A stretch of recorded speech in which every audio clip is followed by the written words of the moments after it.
शंकु के आधार का व्यास 6 सेंटीमीटर दिया हुआ है, यानी कि आधार का व्यास जो है, व्यास कितना दिया हुआ है, यानी कि जिसको हम डायमीटर बोलते हैं, 6 सेंटीमीटर दिया हुआ है। और उसका ऊंचाई जो है, ऊंचाई 4 सेंटीमीटर दिया हुआ है। तो हमको बोला है कि पृष्ठीय क्षेत्रफल, शंकु का पृष्ठीय क्षेत्रफल ज्ञात कीजिए। तो इसके लिए हम देखिए, पृष्ठीय क्षेत्रफल क्या होता है, पाई आर एल। तो तिर्यक ऊंचाई हम निकालना होगा। तो तिर्यक ऊंचाई के लिए क्या करते हैं, एल जो है तिर्यक ऊंचाई यानी कि एल। इसका फॉर्मूला क्या होता है, ये क्या है, डी है। तो हम इसको यानी कि रेडियस जब निकालते हैं तो d/2 हो जाता है, 6/2, यानी कि मेरा कितना हो जाएगा, ये 3 आ जाएगा।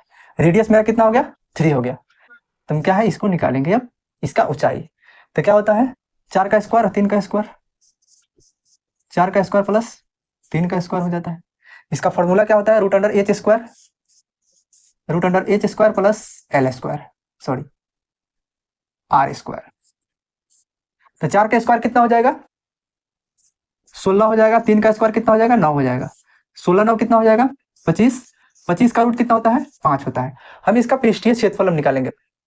तो शंकु का पृष्ठीय क्षेत्रफल क्या होता है, शंकु का पृष्ठीय क्षेत्रफल